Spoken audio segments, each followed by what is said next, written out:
started with our meeting. We would ask that Cameron Strange, who's a pastor at Paul Ann Baptist Church, would please lead us in prayer.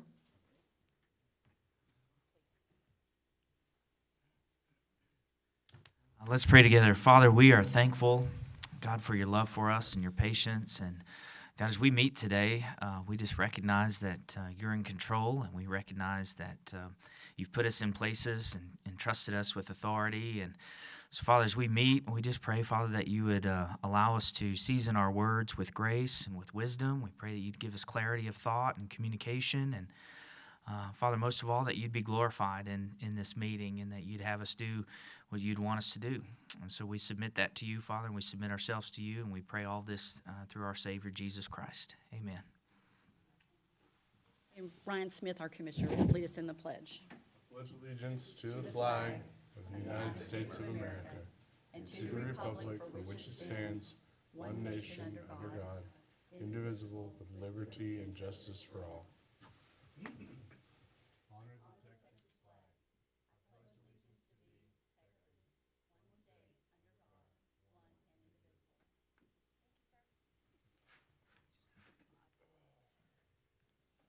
Okay, so we are, our chairperson is no longer with us, and I'm the vice chair that's been serving. So today we're going to have election of chair and vice chair. Look for names for chairperson, which,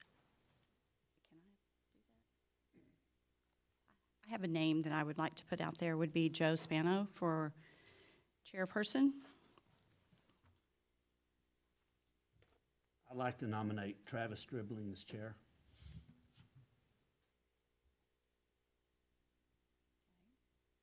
Two chair people. So we do have a motion first for Joe. Need a second on that. You can second it if you would really like to have it. I was actually going to nominate Travis myself. Okay. Okay, that will die for lack of a second. So we have a motion for Travis as the chairperson. I'll second. Okay. All those in favor say aye. Aye. Any opposed? Okay.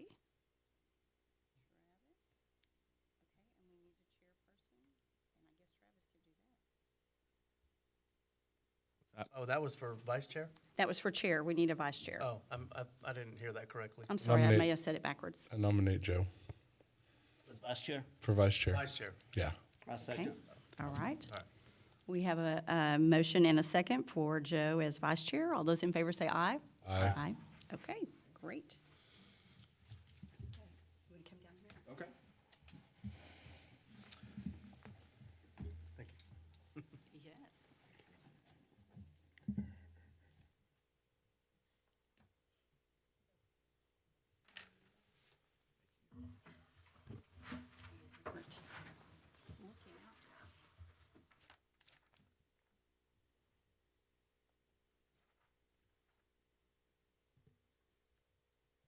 Okay.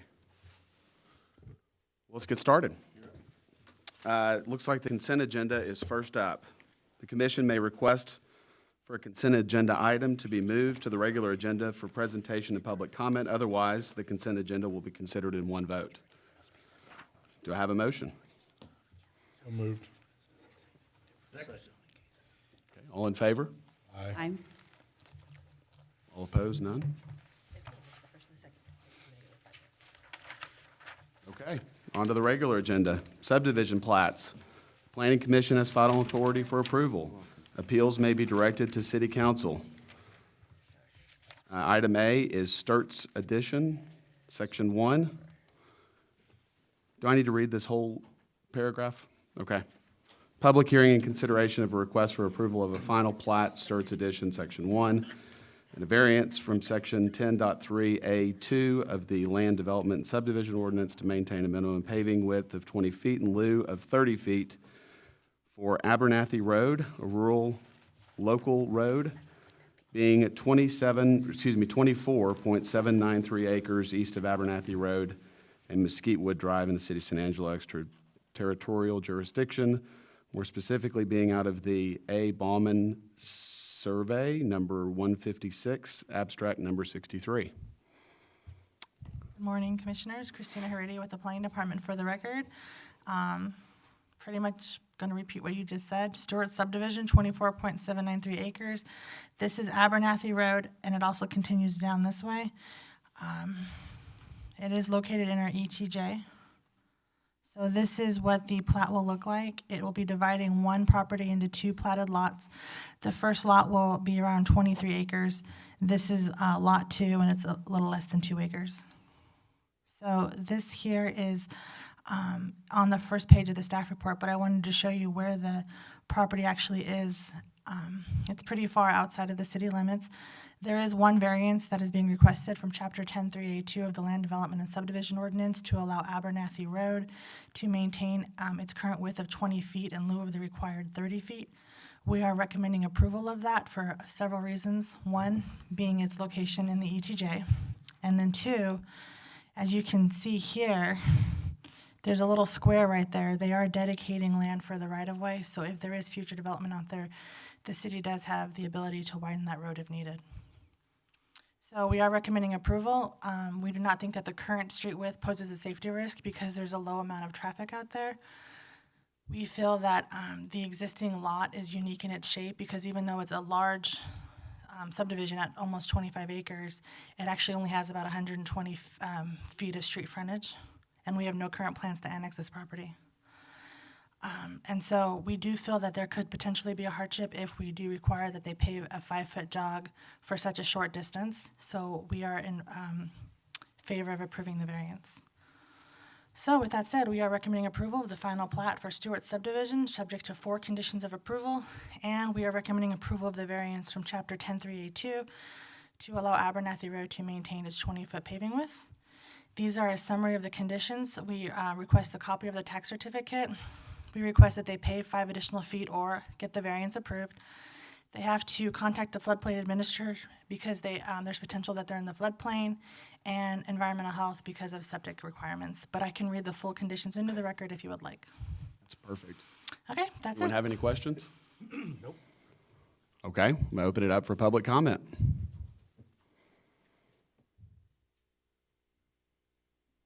Good morning, Herb with SKG. I can answer any questions or address comments you might have. Everyone in good shape? Okay. Having no more questions, do I have a motion? Make a motion to approve as presented. Second. Okay. We have a motion and a second. All those in favor? Aye. Aye. Thank you. It's like 5-0. All right, next item.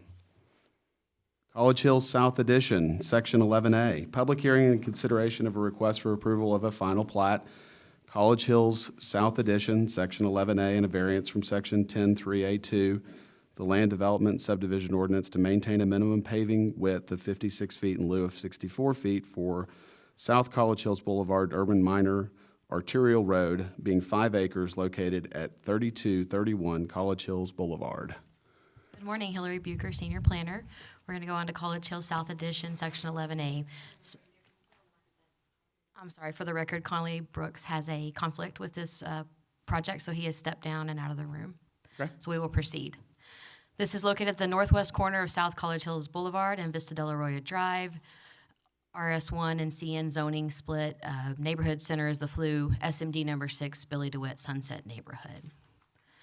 So the proposed final plat is dividing one unplatted parcel into 2 platted lots. They are also requesting a variance from Chapter 10.3A2 of the Subdivision Ordinance to allow South College Hills Boulevard, an urban minor arterial, to maintain a 56-foot width. We are recommending approval of this variance. The current street widths do not pose a safety risk, and there's pretty much established neighborhoods all around. There's existing platted lots that kind of create a unique situation. Like we said, they already service the area, and granting the variance would not vary any other provisions of the ordinance. So staff's recommendation is to approve the final plat subject to 2 conditions of approval. Summary comments: 1, copy of the tax certificate for taxes paid, and improve College Hills or obtain a variance. Staff is also recommending approving the variance from Chapter 10.3A2 for South College Hills Boulevard to maintain a 56-foot paving width. And we can go into the actual conditions if anyone has any questions. All right. Anyone have any questions? All right, let's open it up for public comment, please. I like these. Herb with SKG, I could address any questions or comments.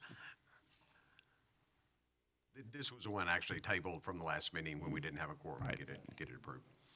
Okay, Right. thank you. Your time's coming, Herb, don't worry. Okay, if we don't have any questions, do I have a motion? Make a motion to approve as presented. Second. We have a motion and a second. All in favor, say aye. Aye. Aye. Opposed, none. 4-0. Thank you. All right, next item. First replat of Block 2, Ellison Estates, Section 2. Public hearing and consideration of a request for approval of a first replat of Block 2, Ellison Estates, Section 2, being 20.772 acres southeast of West Loop 306 and Sherwood Way, more specifically being all of Lot 1, Block 2, Section 2, Ellison Estates Subdivision.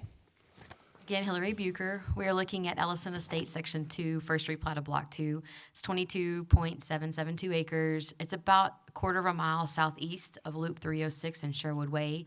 CG zoning, commercial future land use, SMD number 6 in the Bonham neighborhood. So the proposed final plat is dividing one previously platted lot into 5 lots. So we have 2, 3, 4, 5, and 6. Staff is recommending approval of the first replat of Block 2, Ellison Estates, Section 2, subject to 5 conditions of approval. Number 1, we need the certificate of taxes paid from the appraisal district. 2 would be submit plans and construct sidewalks adjacent to West Loop 306. Alternatively, this may be deferred to the building permit stage. 3 would be submit a utility plan, and we believe this could alternatively be deferred to the building permit stage. 4 would be submit a drainage plan, and 5, revise the plat to show an additional water main easement. If you have read your staff report, at the time we were recommending that 4 could also alternatively be deferred. Engineering has some follow-up conversations with TxDOT, and they can probably explain that a little bit more, but TxDOT will be requiring a drainage study, so they would rather get it all done with the plat. So that concludes my presentation. Okay. Does anyone have any questions? All right, let's open it up for public comment.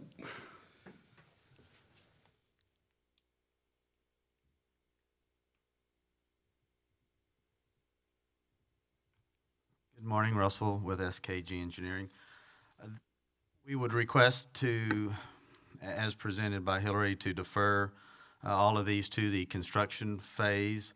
The developer is really just setting these lots up, and what we have here is we have actually 3 different entities or people coming together for this one specific replat. So it would be pretty difficult to have all of these different owners come together and try to bring this all together as part of the platting process. So we have some unique development going on at each end and really nothing going on at this point in the center. So it would be very advantageous and helpful to allow for this to occur, to defer all of these items to the building permitting stage, and they will be handled at that building permitting stage on this. So, you know, she spoke about TxDOT. We've been in conversation with TxDOT about the property. We're working through some curb cut permits with TxDOT, and TxDOT, if you don't know, has ultimate control over granting those curb cut permits or not, and you're not going to get one unless you satisfy their drainage requirements. And the way this property drains, it doesn't drain to the TxDOT right-of-way, so we just have to show to TxDOT that we're not draining to their right-of-way. So we'd like you to defer that, or just really not make it an issue at all, because it's a requirement, but it shouldn't, in our opinion, be tied to platting. It's not a platting issue. It's a total separate permitting issue. It'd be like trying to make us get a building permit as part of the platting requirements, if that makes sense. And so we would ask that you just really not make that an issue. Let that stand alone as a entity that has regulation and control over their access, and we'll deal with TxDOT as we have to deal with TxDOT. And then we'd also, talked about the sidewalks, and that they're required when there's heavy pedestrian movement. There's, if you look along the frontage road there, where you would, if there was heavy pedestrian traffic, where you would expect to see kind of those desire paths or a worn trail, that there's just not any of that. So ultimately, we would request a full-on variance from the requirements of the sidewalk, and we realize we're going to have to be battling the sidewalk issue.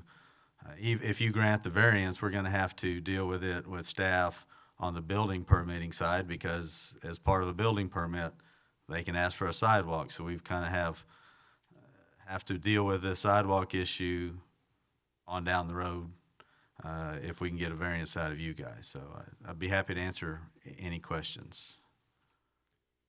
If we defer the drainage study requirement, let's say this gets replatted and one of the lots sells. At what point does the drainage get addressed for the entire tract? And maybe that's a staff question. I'm not sure. Well, if you look at it, the drainage doesn't change by us merely drawing lines on a piece of paper. Understand. And so when someone comes in, and we have people who have bought property at each end of this, who will be preparing building plans, and they will be at that point in time, once they start construction and get approval of their plans, changing that. So we have to, as part of the building permitting process, submit a drainage study to the city engineer for their review and approval. And conversely, with TxDOT, if we want an entrance at this first location, I guess you guys have seen the sign for the airport coming in. So that'll be one of the first ones coming in, and we're, like I said, we're in conversations with TxDOT right now to get that. So as we pull those, we do those drainage studies to address each specific one. So the staff could probably help with this better. Is a drainage study a requirement of the building permit process? Andy Vasilio, Assistant City Engineer. We had a conversation with TxDOT Area Engineer on Friday, and he actually requested that we get the preliminary drainage study for both the city's benefit and for theirs. Okay. With that property, if you look, the drainage can either go towards the loop area, which is in the right of way, or if it goes even to the south, it goes into that drainage way, which then goes into TxDOT area. Okay. My understanding is they have a concept site plan that TxDOT's already received, so they have some preliminary knowledge of what they're planning on doing with the site. So this will give both the city and TxDOT the opportunity to have some plans and provisions to be able to look at the facilities in place and see whether they can handle the anticipated drainage. Okay, thank you. If I can kind of throw at something for you to consider, those interior tracks, we don't have a clue what's going in there, so it's we can guess, but without knowing what's going in there, we're kind of wasting effort for that, and we're not changing those internal lots. So as we appreciate what TxDOT in the city wants to do, allow it to play out where it belongs to play out, and that's either in the building permitting stage or in a permit from TxDOT. The platting, everything tends to keep coming to the platting stage. Let's go ahead and start throwing in building permits as a condition of plat approval. So and Travis, honestly, that's where it keeps going. We keep getting more and more of these things tagged on to a permitting to replat whenever there's already rules and stipulations and regulations out there that has a time and place for that. So let's do them at their appropriate time and place, not bring it all forward up here and force it to be part of a plat. Then you just kill the whole process, make it so difficult. And people don't, they leave San Angelo and they don't come here because it's gotten so difficult. So let's step back and realize there's a time and a place for these to happen. So, you know, I appreciate you hearing us out for this and happy to answer any questions. So those 3 lots that you have will be coming up shortly for building permits and everything, correct? And then Well, you'll just have 2 lots. The one closest to That has a behind, sign. that has Okay. sign is Lowe's. Behind, that's the air park. The one Can we at pull up the plat Right. so that we can look at these lots? the Russell's other describing, end, please. the other end closest to the Arroyo. Can you go? So this one is the air park that we're working on doing the engineering. This one is an optometrist office that another engineer is working on. So, and the 3 center ones, we don't have anything going on at this point in time. The seller or the developer that owns the remaining ones is just trying to market those tracks. So we don't have any knowledge of what would be going in there. So Russell, is your plan and vision here for us to approve this, and then you address the drainage basically for each lot as you go through the permitting process instead of comprehensively? Or all conditions. For the entire plat? All conditions is what you're asking for, isn't it? Well, some of this, and the city's saying that these can be deferred to the building permitting stage. So, Right. so to some degree, yes. And really, what we could do is we could have stepped back and we could have only brought a replat, oh, wrong side. We could have brought a replat for that one standalone. And the city's probably gonna argue with me about this, but we have enough land interior, then we could have brought a plat for that one standalone.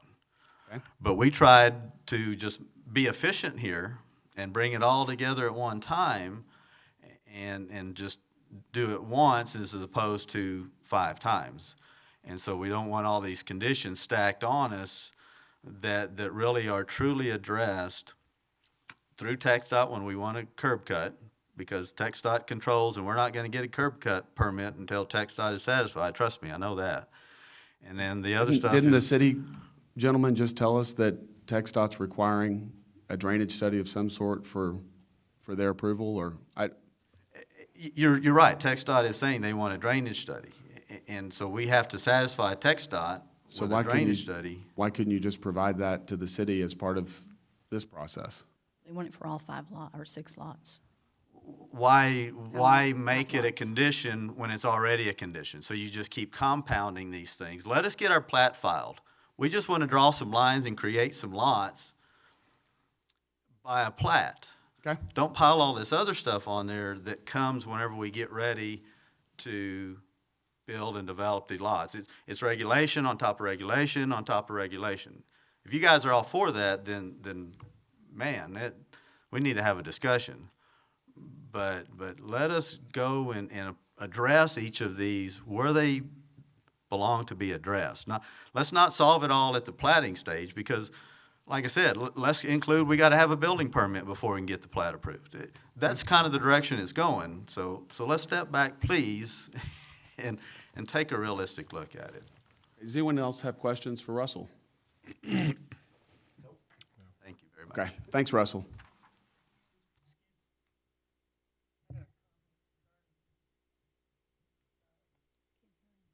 Regarding what Mr. Gully has said.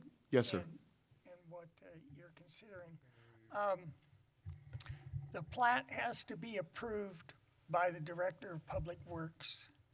There are requirements in the plat regarding all utilities, including that the city has a drainage utility. If there is a plan and it's deferred, whether it be a street, a sidewalk, a drainage utility, or whatever, there is supposed to be security posted before the plat can be recorded. That assures that when the construction takes place, that the required drainage utility, sidewalk, street, or other utility will be in place so that the service can be provided. Okay. So that's the process under the ordinance. And you don't really have discretion to amend the ordinance. So the whole purpose of the platting is planning. Right. And that's how it works. If the development's not going to take place immediately, but they want the plat recorded, then the plan and the security should be there. Okay. Yes, sir. Vasilio, Assistant City Engineer, again. I understand Mr. Gully's position, but from our position, if you have multiple lots you're developing and you're trying to size facilities, especially stormwater runoff, for what you don't know, it's very difficult to make sure you have the facilities downstream in place for not just now, but what's coming along with these development of these additional lots.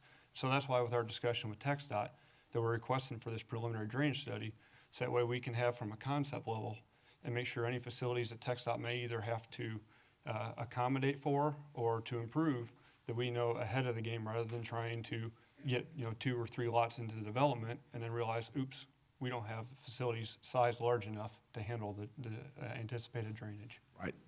Andy, can I ask one question? Correct me if I'm wrong, but the drainage study, you called it a preliminary drainage study. At this stage, it's more conceptual, like you said, versus the more detailed drainage study that would be done at the time of building. So it's not like we're asking for a full drainage study as if we know everything that's going on the property. This is a more conceptual preliminary. Yeah, that is correct, John. This is from a concept level. And again, the idea is to have some understanding of the overall big picture. Right. As development occurs, there will be the request for more detailed drainage studies as needed.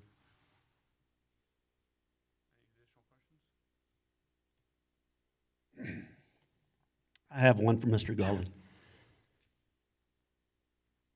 What is your response to what the city attorney said?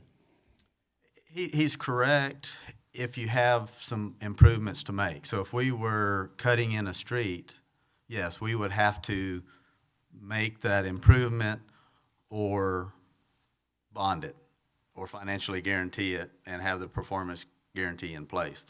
What we're talking about is primarily at this point is a sidewalk. And sidewalks have been deferred and deferred and deferred to the building permitting. I don't think this is just exclusive to sidewalks, is it, Russell? We're talking about an overall drainage study. Well, there's no preliminary drainage study. There's no improvements tied to the drainage study. Okay. At this point, it's all you're doing is just basically showing where the water's going on this land. Yes. Okay. Yes. And you object to providing that as part of this process. It's part of a process that is handled outside of this venue. So I'm not objecting to doing it. We recognize that it has to be done, but it's just stacking on more regulation that, so say we didn't have to have any curb cuts at all. Where does it all tie in, or is it an issue, or should it be an issue? So it's more about, is it appropriate, and is it tied to or should be tied to platting? So really the only is what Dan was referring to. The only physical improvement would be the sidewalk that we've been asking to defer to the building permitting stage, because they just work in better. You can coordinate them. You Makes can know sense. how I they understand fit that in completely. And then the other one would be some utility work. And so that utility work there again is also, once you know where your buildings are going, what size, and where your taps are, that all is tied into that building permitting phase. So really the only possible thing that's kind of left hanging out there would be this preliminary drainage study. And we've, like they said, we've started conversations with TxDOT about this. And in reality, or in truth, had we not already started the process with TxDOT about these curb cuts, TxDOT probably wouldn't have been aware of this and wouldn't have known to call the city engineer and talk about it. And so, we're being proactive. We're starting a process, and then it's coming back and biting us here when maybe we're going to have to learn and say nothing at all to TxDOT on some of this stuff until we get it approved and then go to them. So we're almost being penalized for being proactive in the deal. We're going to do it, but it's just a timing issue of allow us to get the plat filed And then these people can focus on what it takes to get a building permit and get curb cut entrances. No, don't have us misdirected on fighting through or battling through getting a plat recorded. Let's let the process work and know that there's building permitting, there's all of these other reviews that are out there that we have to go through. Don't just keep stacking it on this front end. Allow it to play out in a timely fashion like really any project should. So I appreciate you working through and understanding and agreeing with us on this. Okay. Can we see the conditions again? Thank you. While Hillary's pulling that up, I understand Russell's points. The concern I have personally is this is 23 acres of land, and if we don't have some sort of general idea of how the water is going to get drained off of it, they start coming in for permit for individual lots, we defer an issue that, as has been noted, we may not be able to address at the end when those last lots are developed. So I'm inclined to not allow the variance for the drainage study request personally, but I'll leave that to you guys. I hate to keep interrupting or throwing stuff in, but as we develop each one, we have to make allowance for fully developed conditions. So as we do that, we have to account for downstream people or we have to account for upstream. So it's not like we're not going to look at it this holistically. We have to, by ordinance, address fully developed conditions for each property as it happens. And sometimes it may take a while before you get buyers for some of those other lots, so you're in limbo on those. I tend to agree that it seems to be piling on. Okay. Can we see the next ones? Yes, ma'am. 'Cause I So think- certificate of taxes paid, sidewalks, utility plan, drainage study, and then the plat needs to be revised to show an additional water main easement. So there will be a water main that will go through there, which would be part of the utilities. Okay. I would like to, are we through with discussion? I'm sorry. Are there any other questions or comments? Okay, we have a motion. I would like to make a motion to accept the plat and defer conditions 2 through 4 to the building permit stage. Okay, we have a motion. Do we have a second?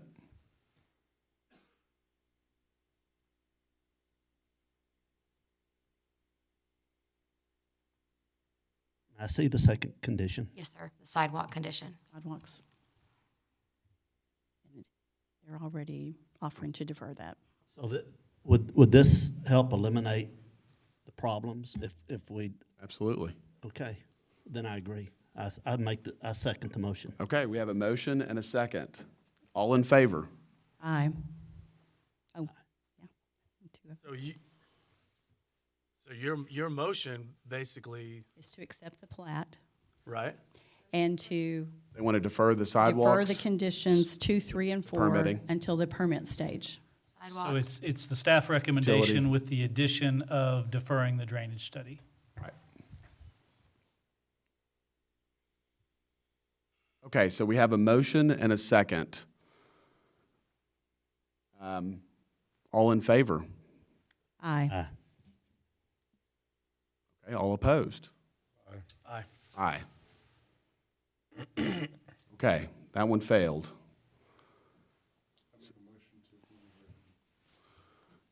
Okay, Makes the motion to what? Approve as written? As is? So it would defer 2 and As 3. recommended. It would defer 2 and 3 and require the require drainage study. 4, the drainage study. Okay, you need Okay. to, does he need to state defer 2 and 3 because it says it may be deferred? Okay, deferred with, okay, as written with deferring 2 and 3. Okay? We have a motion. Do we have a second? I'll second that. Okay.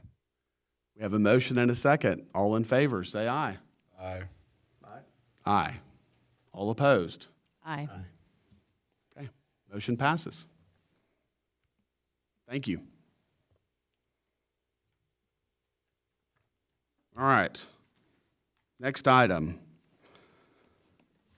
First, replat in Block 7 of the Mather addition.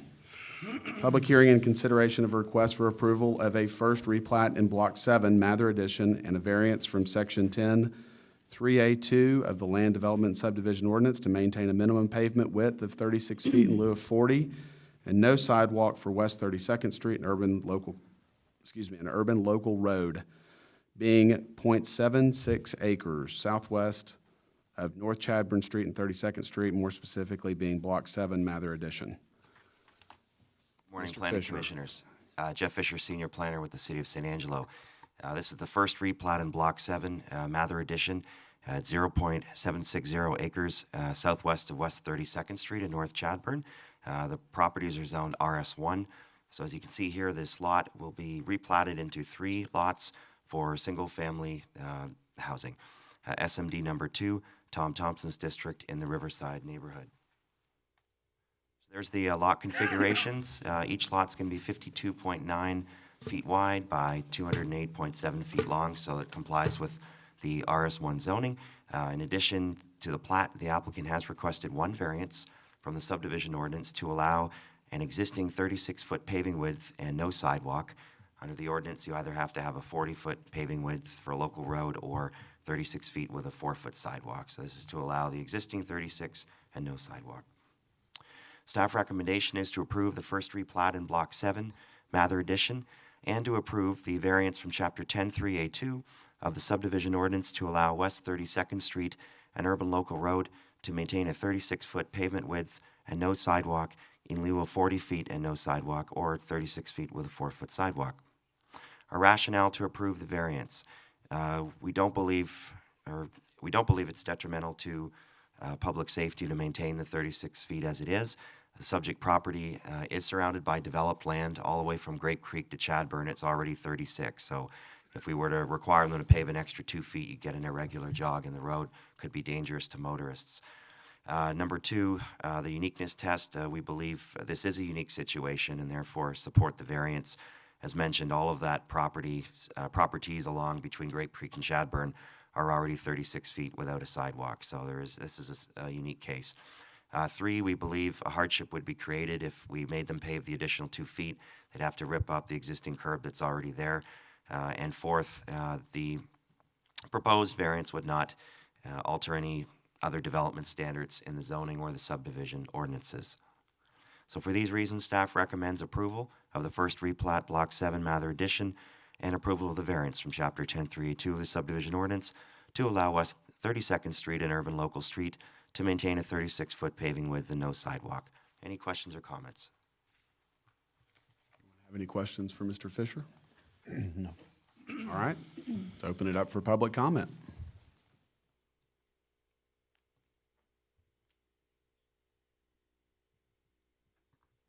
Herb with SKG again. I would like to comment on, first I could answer any questions you might have, but I'd like to comment on condition 4 about opening a water and sewer utility service account in conjunction with the platting.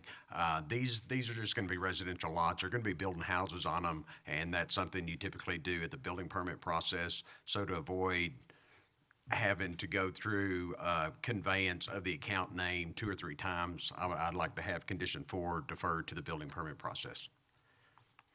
Okay. Anyone have any questions for Herb? Okay. Okay, thank you, Herb. All right.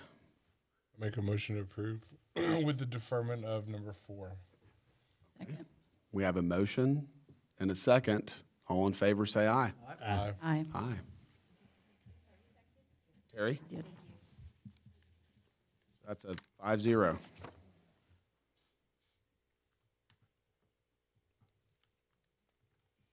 Okay. So we're on to rezonings, it looks like. City Council has final authority for approval of rezonings. Okay. PD 18-01 Palmer. Public hearing and consideration of a request for approval of a rezoning from the Ranch and Estate zoning district to a planned development zoning district to allow for light manufacturing and production and retail sales and service. being 3.29 acres located at 3409 and 3415 South Chadbourne Street. Mr. Fisher. Thank you. Okay, so this is a planned development zoning proposal 1801 for Palmer Feed. The property is 3.29 acres, and it's located west of South Chadbourne Street and Jackrabbit Trail, SMD number 1, Tommy Hebert's district in the Glenmore neighborhood. So quick backstory. This property had manufacturing buildings since the 40s and had the feed facility since at least the 50s, and Mendez Restaurant, which also shares the property. When the property was annexed into the city and after 1954, the uses, as the best of our knowledge, were already there. One of the buildings was destroyed at the back by fire a few years ago. They want to rebuild that. And so everything else, to the best of our knowledge, is legal nonconforming. Allowing any new buildings would require a zone change. And so they've come in basically to clean this up, as the previous zoning ranch and estate, which came in later, never allowed the uses. So the future land use is commercial, long-term, and the ranch and estate is the current zoning district. This is a site concept plan provided by the applicant. So you can see the Palmer Feed facility here. It's sort of a hybrid of commercial and light manufacturing uses. It's feed production, and Mendez Cafe, the restaurant, on the south end of the property. Cottontail Lane, to the best of our knowledge and our research, is a de facto street in the back here. And so you've got a frontage here and a frontage here with asphalt parking along the front. This was the building at the very bottom here that was destroyed by fire. My understanding at this point, the applicant would like to rebuild this at some point in the future. This is looking north and south along South Chadbourne from our site visit. It's a combination of commercial, some light storage, industrial type uses already along in that area. This is looking east, and this is looking at the property on the Palmer side, and this is Mendez Restaurant on the south end of the property. Towards the back, there are some openings here on Cottontail Lane. We've added that as one of our required conditions of approval. As you know, with the PD zoning, we can't add certain conditions, and so we're recommending that they fill in the tree gaps here towards the southwest and south of the property. Our rationale for approval is as follows. We believe that the proposal is compatible with the current future land use of commercial. Most of the uses are commercial in nature and surrounded by light industrial, office, and commercial uses in the area. The proposal would be consistent with the zoning ordinance. Staff will be recommending as a condition that the south property line facing Cottontail allows up to a 10-foot setback, just given that there is ranch and estate zoning and a residential property behind it. Other than that, we would recommend as part of the PD that the light manufacturing zoning standards apply, as they comply with all of those. We believe it's compatible with the surrounding area. As mentioned, the existing uses are commercial and light industrial already. Number 4, the storage building was destroyed in 2016, but all of the uses have been there since at least the 1960s. So the ranch and estate zoning never really fit the properties. This has always been an industrial and a commercial use to begin with. 5th, we don't see any effects on the natural environment. If they built that one building or even a series of buildings, most of the site has already been paved. So that, if they come in for permits, they'd have a drainage review anyway at that time.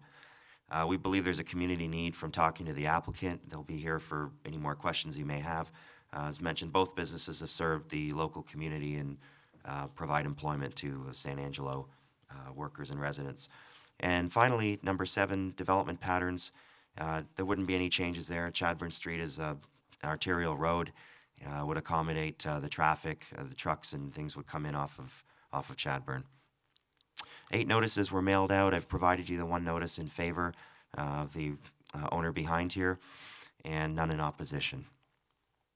Staff recommendation is to approve a rezoning from the Ranch and Estate R&E zoning district to a planned development PD zoning district to allow for light manufacturing, the Palmer Feed, and production and retail sales and service, which is Mendez Restaurant and other retail uses that might go in, subject to the 7 conditions of approval in your staff report. This concludes staff's presentation, and if you'd like me to read those into the record, I can.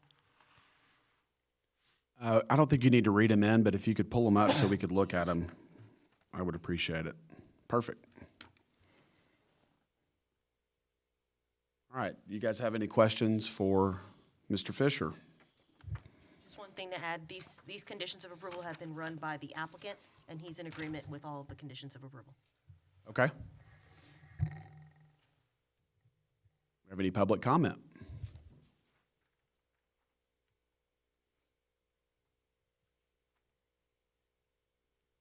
Okay. Do I have a motion? I'll move to approve as presented. Second. Okay, we have a motion and a second. All those in favor, say aye. Aye. Opposed? 0, so 5-0.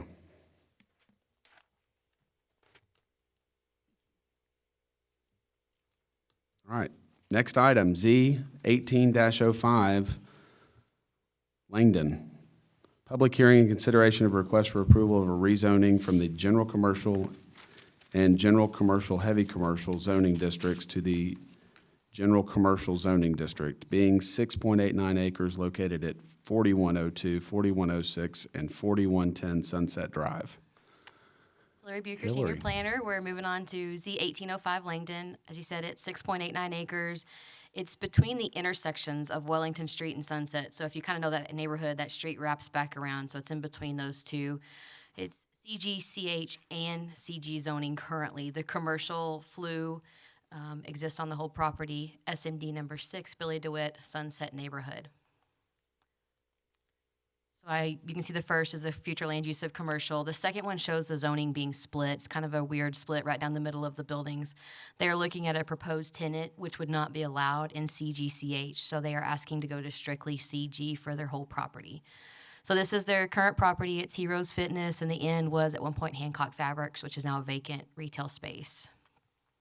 Looking down the street, you can see it's mostly retail, big lots, down toward Pier 1, that area. This is the east side and the rear.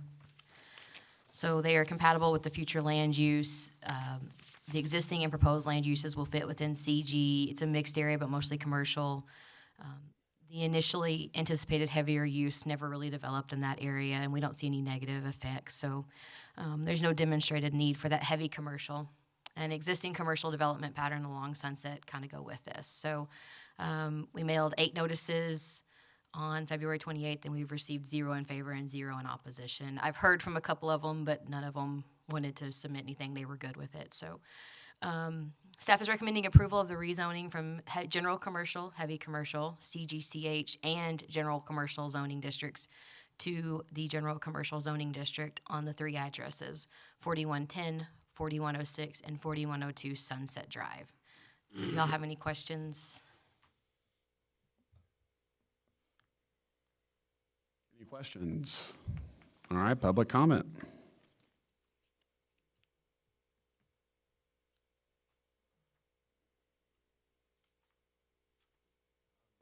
Please state, yeah, sorry, go ahead. My name is Jerry. I'm going to be one of the contractors working on this property. And my question is after we get approved, which was what we're hoping, when will we be able to pull permits to start building on this? Read twice at City Council coming up, and then they will have the zone change. If it's approved, they will have the zone change and be able to move forward with their construction. So how long do you think that will be time frame wise? We usually take it to the next month, not the first meeting, but the second meeting of next month, so we can get all the stuff we need internally. And then I believe it's the 1st of May. Is anybody looking at their calendar? I believe it's the May 1st, yes. So, sir, I just, 2 things. We have the building official sitting right there in the green shirt, so you can talk to him about building permits. And secondly, you can run your permits concurrently while this is being processed through City Council, so that when it's actually approved on second reading, you can actually go and pull your permits as soon as it's signed. So you can submit it, you can submit for permit now. Thank you. Okay. Sorry. All right. Any other public comment? All right, there being none. Any more questions? Do I have a motion? Moved. Second. Okay, I have a motion and a second. All in favor, say aye. Aye. 5-0. Thank you. Special uses. City Council has final authority for approval of special uses. Amendment to SU 17-01 Hargraves. Public hearing and consideration of a request to amend condition of approval number 4 and eliminate condition number 5 for an approved special use, which allows an automotive and light truck dealership in the neighborhood commercial CN zoning district, being .345 acres located at 508 West 17th Street. Christina. Good morning, Christina with the city for the record.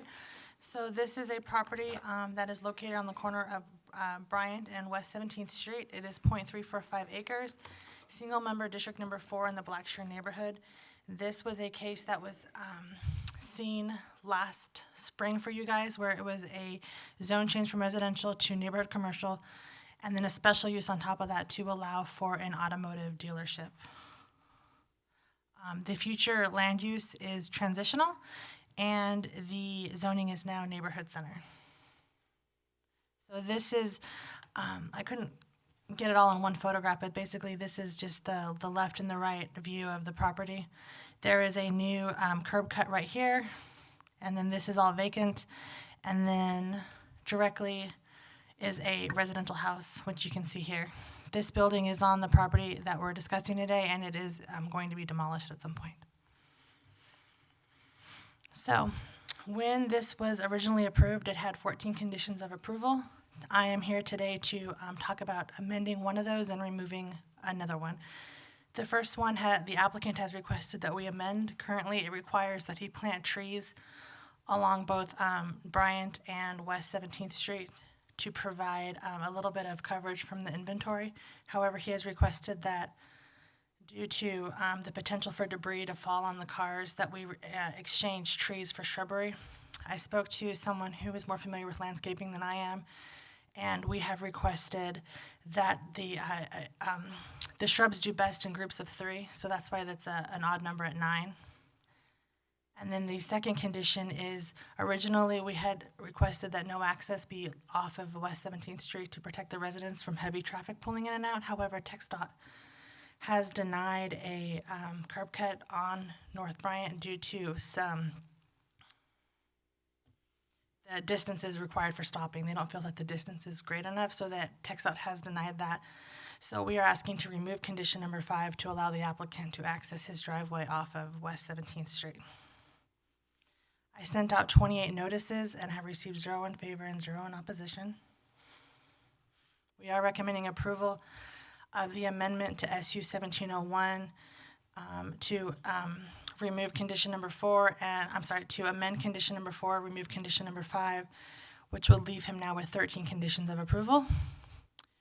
Goodness.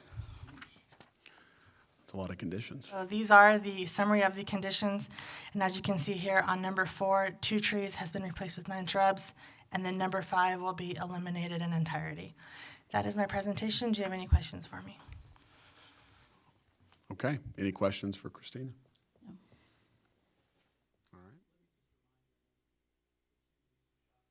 Conditions. This was residentially zoned property adjacent and across the street from other residences. Yes. And so the conditional use was to allow a car lot, and so we thought it necessary to protect those adjacent residences with those conditions. Thank you, John. Okay, any public comment? The applicant actually came to talk to us on Friday. Okay. I believe he came on Friday, and he was in agreement with what staff was proposing. Make a motion to approve as presented. Second. Okay. All those in favor say aye. Aye. Aye. 5-0. Thank you.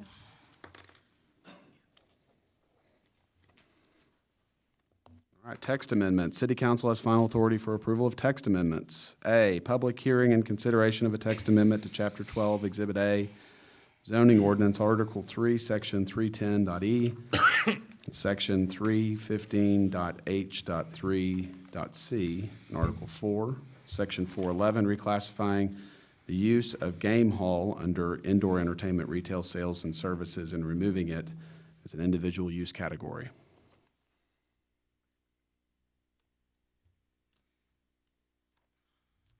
Hello again, Christina Hurdy with the City Planning Department for the record. So as you recall, if you recall, last year we brought a potential zone change for Sunset Mall in front of you guys. And one of the mall's arguments was that one of our uses of game hall could potentially limit what would be allowed, what kind of businesses would be allowed to locate at the mall without a conditional use. So staff was tasked with reviewing that use, and we have decided ultimately to eliminate it from our zoning ordinance, as it's a term that isn't really, it's an outdated term. We don't use it that often. So that is what I'm here for today, is to propose removing the use of game hall from our zoning ordinance. So it will affect 3 different sections of the ordinance. The first section is 310.e, which is the actual use table. The second is 315.h3c, which will be to add certain terms to the retail sales and services part of a commercial zoning district. And number 4 is section 411, which is the removal of the terminology game hall itself. So the first are section 310.e, the use table. So right now we have game hall, and then what it is, it's a game arcade, bingo, billiard, or pool hall, and we are going to remove that entirely. The second would be to add those same words, arcades, bingo, billiards, pool hall, to what is allowed under entertainment-oriented retail sales and services. And the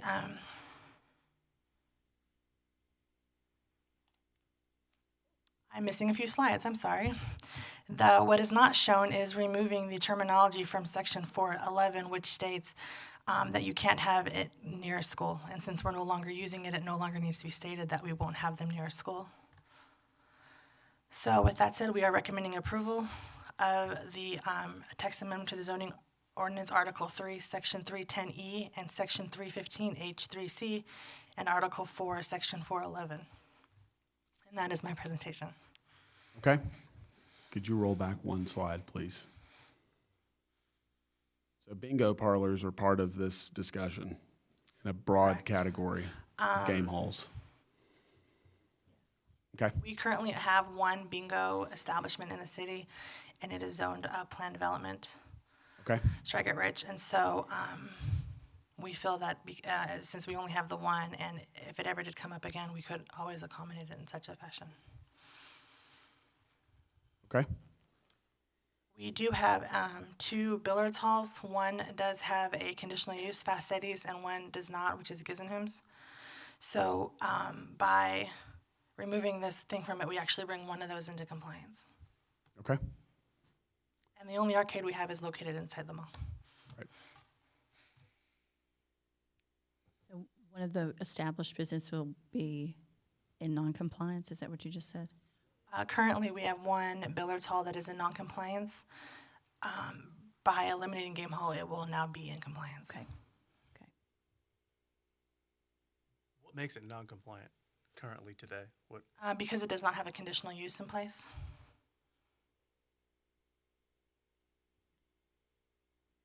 Okay. Anyone else have questions for Christina? Do we need to open this up for public comment?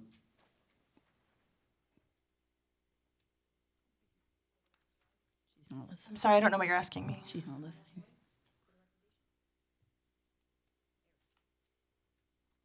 Rebecca, does this need to be open for public comment?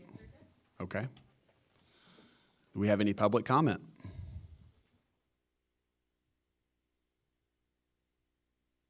Make a motion to approve the amendment of the text. Okay, we have a motion. Do we have a second? Second. We have a motion and a second. All in favor, say aye. Aye. Aye. Thank you. 5-0.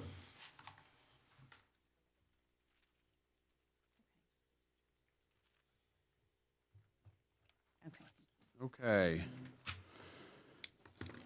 Item B, under text amendments, public hearing and consideration of a text amendment to the Land Development Subdivision Ordinance, Chapter 1, General Provisions, Section 2, Authority regarding interpretations, and Section 4, Variances, Subsection C, Appeal to the City Council regarding appeals, Chapter 5, Procedural Requirements for processing subdivisions, Section 3, stages of preliminary review, subsection A, major subsections, and subsection C, administrative subdivisions, amending submittal requirements, meeting time for plat review committee, and Chapter 7, specifications for preliminary plats, final plats, replats.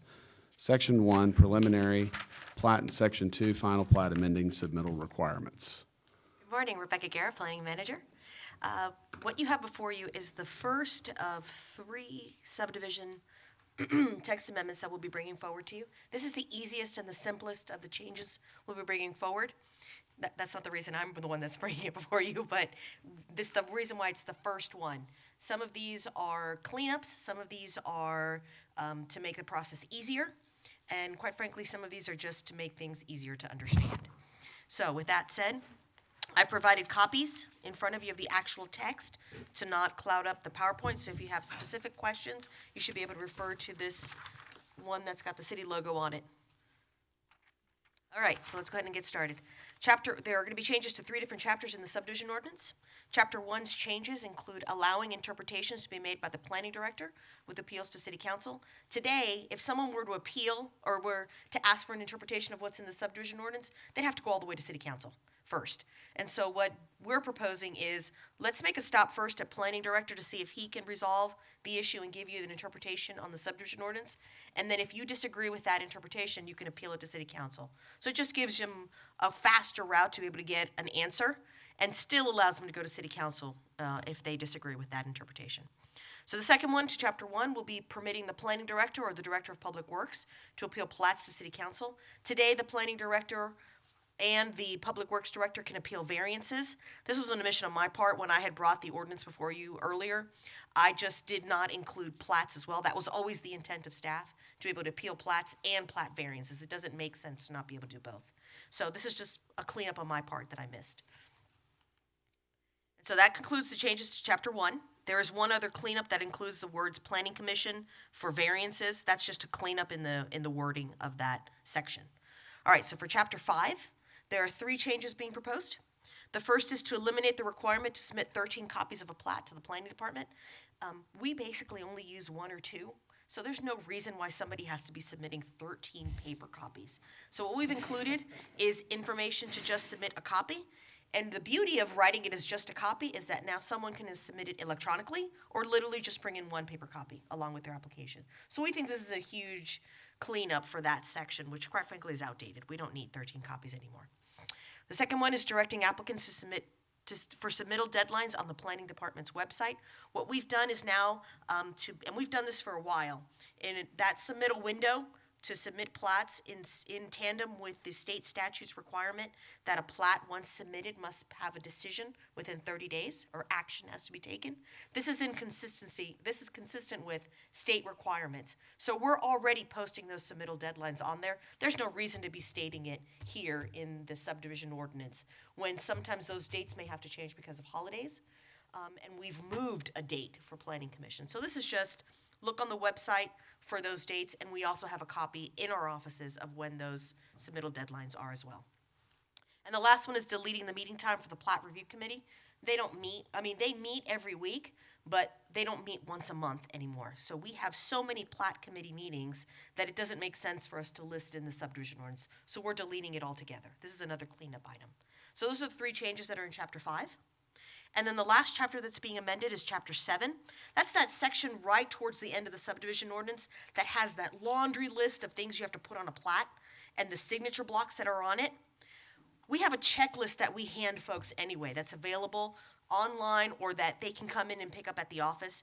There's no reason for that to be in the subdivision ordinance when that's just something that a surveyor can pull up quickly online and be able to copy and paste and take care of. So that's another cleanup that we're proposing. So again, those are the changes to the 3 chapters in the subdivision ordinance. These are very simple changes that we're doing. Quite frankly, we think it's we think it makes for a better subdivision ordinance by doing so. So the recommendation is to approve a text amendment to chapter 1, chapter 5, and chapter 7. And if you have any questions, I'm happy to answer them. Okay, so on number 2, right now, the Planning Commission has the full authority to approve all plats. So this is going to be anytime the planning department decides they don't like a plat or the way whether we approved or denied, then they can take it to the city council. Yes, so today, the planning director, the public works director can appeal variances. This allows them to appeal the plat themselves, which was always the intent. Again, I say for the record, I missed it when I was doing the text amendment before you all. I don't like that. That's one reason that we're here is to listen to all sides of it. And if everything we do as we sit here and we're seated is appeal to city council, then you really don't need us. I agree. So again, let me just make sure that you all understand. Today, the only thing that could be appealed is the variance. If there's something wrong with the plat, staff would have no recourse to be able to appeal to city council and allow them to overturn the decision if they feel it needs to be overturned. Even city council couldn't do that. So it would literally, the plat itself would stop here, and there would be no recourse to go to city council, only a variance. So in essence, the variance could be overturned at city council, requiring someone to have to redo their plat anyway, which was the case in Bridlewood. So I just want to make that clear. They can already appeal variances. The only thing that staff is doing is to attach plats to go along with it, which would move forward anyway at city council.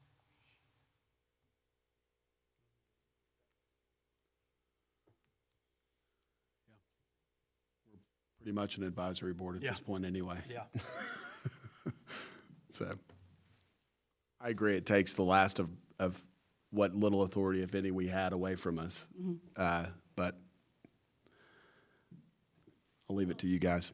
Let me just add that of all the plats, I mean, I can't think of a single one in the last 2 or 3 years that we would have appealed to city council. Right. Again, this is, when we brought you the change to allow staff to appeal what we thought were plats and variances to the council, the ordinance language was written just to say variances, and so this was a cleanup.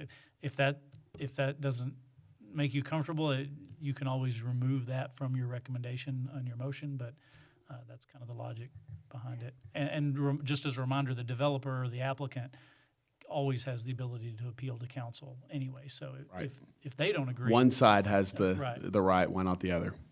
So just one thing that I forgot to put in my staff report. Every other case that comes before you is appealable to city council. This is the only one that is not. So plats would literally be the only one that you could not, that staff could not appeal to city council.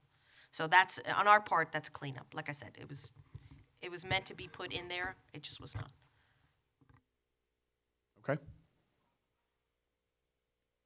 Any more questions or comments? I'll make just a quick comment. I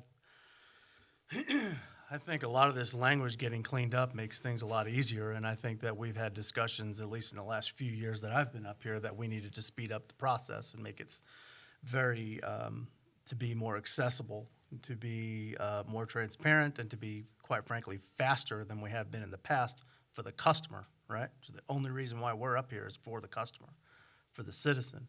And so I'm going to disagree with a comment that was made a while ago that it's getting harder. I'm going to completely disagree with what was said in the public. I think it's getting a lot easier, and I think it's going to get a lot easier because of the hard work that you guys are doing. So not everybody is always going to agree with everything that we do, but I think this, just a small cleanup, makes it easier for the customer. And I think there's a lot of things that you guys and we have been doing to speed up the process. So I don't think it's getting harder. I agree.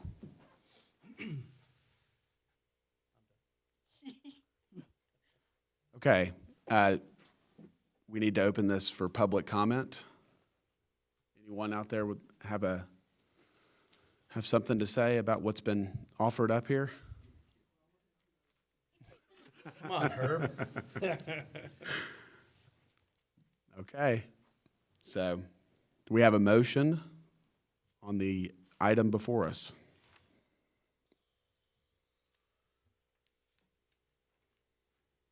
Repeat the motion. Repeat the motion. So the motion is to text amendment to the subdivision ordinance to amend Chapter 1 Chapter 5 and Chapter 7, as presented by staff. Okay. I make the motion for approval. Okay, we have a motion. Second. And we have a second. All in favor, say aye. Aye. All opposed? Aye.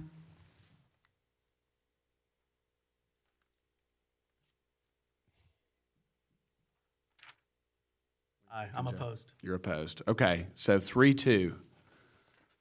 That passed.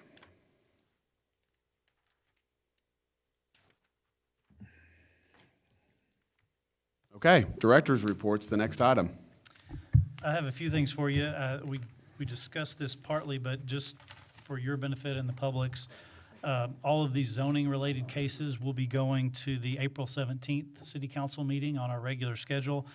These text amendments will be going April 3rd. We typically like to separate those so that we don't overload one council meeting versus another. And the text amendments are fairly simple, so it's easier to get them on quicker. So those will be going 2 different dates. Just wanted to let you all know, we do have a development task force meeting on Wednesday. That's the every other month meeting where we invite anybody from the development community who wants to come in, bring issues that they have, raise questions, but it's also our opportunity to present things that are coming up. And so we have a few things, including the subdivision ordinance, the other one changes coming that Rebecca mentioned. Those will be discussed, as well as some other things. So encourage anybody out there who's interested to attend that. What time? 9 o'clock. And it's typically in the East Mezzanine and City Hall. One of the things that will be presented that day are new proposed fees. However, I just want to be sure everybody understands, those have already gone to council once. They will be going second reading tomorrow. So on Wednesday at the Development Task Force, we'll just be presenting those new fees.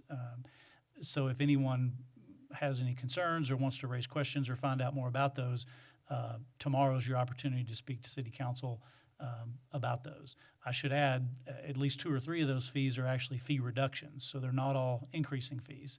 Some of them are taking some of the fees down. And then finally, there's a training session that we're part of the state planning association group. As part of that, we have our regional group called our section for Northwest Texas. We are sponsoring an event that's being held in Lubbock, which is a planning training in April 5th and 6th. They are encouraging. It's really more geared, although it's for staff planners, to some extent, it's really more geared to planning commissioners and city council people. And so I'll be emailing either today or tomorrow more information on that. But again, it's going to be a 2-day event, April 5th and 6th, up in Lubbock. And so if you're interested in that, we do have some funds that could pay for at least a few of the commissioners to attend that event if you're interested. So again, I'll send you that email, and if you are, I do need to know. It's a pretty quick turnaround by the end of the week if anyone's interested in going to that. That's all I had. Okay. Future meeting agenda and announcements. The next regular meeting of the Planning Commission is tentatively scheduled to begin at 9 a.m. on Monday, April 16th, 2018 in council chambers of McNeese Convention Center at 501 Rio Concho Drive. It looks like that's it, guys. Do I have a motion? I make the motion. I'll second it. Okay, we have a motion and a second to adjourn. All in favor? Aye. Aye. 10:15.